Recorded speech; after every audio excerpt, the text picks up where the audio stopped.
Hello everybody, welcome to another Rick's Picks. Today I'm going to be doing my review of the retro card version of Rock and Roll by Hasbro. Now, I've been liking that they've been doing these retro card figures because they definitely have some big differences with some of these figures between the retro and also the classified. So in this video, I'm also going to take a look at him compared to his classified version as well. So with that being said, first off, I want to thank everybody who has subscribed. You're very much appreciated. And for anybody who likes this video and hasn't subscribed yet, then I please ask that you subscribe as well and check out my G.I. Joe playlist. So without any further ado, let's get to the review. All right, so here he is in packaging. I love the packaging for these retro figures. I do like how they try to go with the old school card back with the exploding behind the figure. So I really do like that. You got your choking hazards here, age restriction, his full name, all right, the G.I. Joe logo. And then you have him here in this open window, which looks really nice. Come around to the back here. You get a file card, which I love about these figures is that they brought back the file cards. G.I. Joe, everybody that's part of this wave, and you got your legal underneath. So, going back to the front. With all that being said, let's open him up and see what he's about. Alright, so here he is, out of packaging. The first thing we're going to do with him is go through his points of articulation. So, I'll stand here. So the head does move. You got a shoulder joint with a swivel. Got an elbow joint. And you do have a wrist joint. Get this other arm up. You have a joint right here underneath the ribs. And you also have a joint here at the hips. All right. You have a thigh joint with a swivel. All right. Gun holster decided to fall down. He has a knee joint. All right. He has a swivel at the top of the boot. And he also has an ankle joint. All right. Get that leg back into place. Get him back down like this. All right. Now, before I get into the next segment, he does come with this really cool G.I. Joe stand. It has the Joe star on it and 2 pegs for his feet. So just get him on there like that. So now let's take a closer look at this guy. First off, we got the head sculpt here. Now, I like this head sculpt. It looks very rugged, very rough. It's more of a dirty blonde instead of a clean blonde. So they put a little bit of gray highlights in it. All right. So I do like the overall look to this head sculpt. And then now you get down to his body. He has his signature bandolier of bullets going across his chest in an X pattern, which I do like that. I always like that about this figure, even in the original one. Then he has his equipment, and then, of course, his boots. There's no real special detail into any of this. Bring him around this side. You got his gun holster here. Bring this arm down so you can see what the arms look like. All right, come around this side. You got the back here. You got some stuff on his belt like a canteen and a pack. Come around to this side. Right here, I believe, is where the his radio is going to hook onto, and he got another pouch there. So overall, he isn't a bad looking figure. I like his overall look. So now let's start taking a look at his different accessories. So first off, he comes with 2 hands. So he has one here, the classic metal devil hand look. All right. He also has a closed fist. All right. He comes with a helmet. All right. He comes with a radio. All right. A pistol. Pistol's a little crooked. As you can see right here, you can see that bend in it, which kind of stinks. But I'm sure with some hot water or something that could probably be bent back into place. Alright. He has an ammo pack for his machine gun. Alright. He also has a belt feed. Alright. And last but not least, he has his iconic machine gun.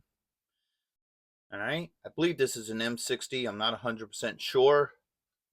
But now that we looked at all his accessories, let's see how well all this stuff fits with him. So we're going to start with the hands first. We're going to just swap them out just to see how these other hands work with him. Ooh, that's in there pretty tight. All right, this fist. All right. And this hand here. All right, so the two hands swapped out very easily. I don't have any issues with those.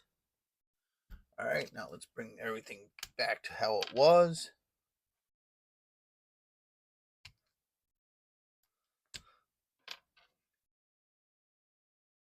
All right, we're going to start with the pistol and his radio. So the pistol, we're going to put right into his hand here. That trigger finger in there. Eventually, there it goes. And the radio.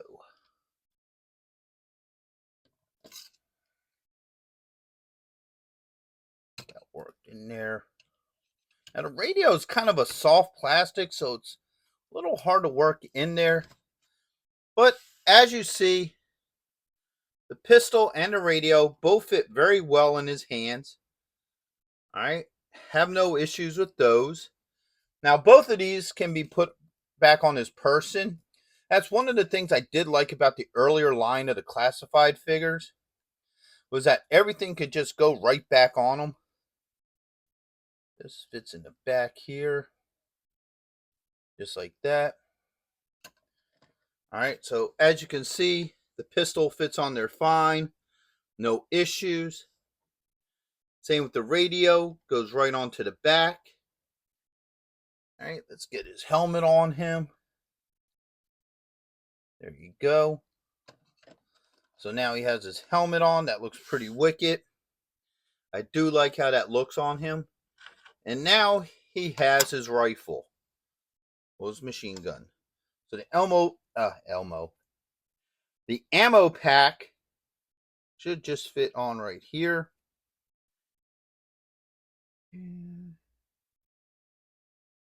All right, so that clips on like that with no issues. All right, now you can take this off, and there's a spot for it right underneath here. All right, originally I thought that's where the radio was supposed to go, but no, it's actually, this pack sits here.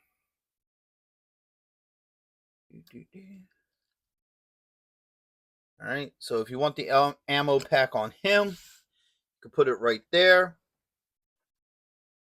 All right, first off, let's get him in a casual hold position for his rifle. So, just want him carrying it. He will hold it up there like that, with no issues. All right, now let's get him into holding this thing how he should. All right, so get that hand on there. All right, let's get this other hand. Now, the one thing I've always liked about these line of figures is that the hands are very soft, the fingers. So it makes it easier to pose them with the weapons and maneuver the fingers so you can get them on there. And of course, good old rock and roll is going to make me a liar now. Thank you. All right. So the thumb is giving me a little bit of a problem. And I think it's also just the way how his arm is. There you go. So if you want to hold it two-handed, you can. And then you have your belt feed here. It actually should go in on this side.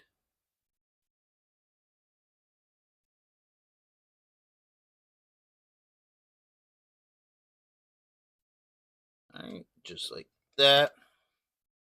So now you got your belt on there. You got the gun in his hand. All right. You also have the stands here. So if you want him to actually be in a laying down position with the rifle, you can. Now, you can obviously adjust it however you want. I'm just putting him like this for, demonstration purposes and what have you. So overall, everything seems to fit very well with this figure. All right, so here we got the retro version and the classified version side by side. Now, for the most part, these are basically just a repaint. So the retro version is basically just a repaint of the classified, except for one major thing, and that's the head sculpts. When they made the retro version, they changed the head sculpt, and me personally, I kind of like the look of the retro head sculpt more than the classified look. So if you look at the retro head here, you can see that it looks a lot more rugged, and it's wider, it's more rugged. I like the overall look to that with the darker eyebrows and what have you. And then now that you look at the classified version, you can see the head's a little bit thinner. He does look a little rugged, but he doesn't look as rugged as the retro version. So out of the two head sculpts, I like the head sculpt better for the retro version than I do for the classified version. And I guess that's more of a personal reference. I just think he just looks a lot more rugged. His face kind of looks more like that dude that you would see come out of the woods with the large gun, smoke behind him and all. So I like the retro head better. Now, when you come down to the bodies, okay, you start looking at the bodies. First, we're going to look at the retro body. As you can see, his ammo belt is very defined. You can see the brass look to it and everything. You can definitely determine what is belt and what is actually brass ammo. All right. And he has that standard military gray. I'm sorry, not gray, green shirt. I like the overall look to that. And now when you get into the classified version, you can see he has that like lighter green, almost like a lime green with the darker green on the upper part of his shirt and shoulders. But his ammo belt don't look as good. You can see like some sloppy painting up here in the corner, and up here. It just looks like they took like almost like a copperish colored plastic and did a quick paint job over it.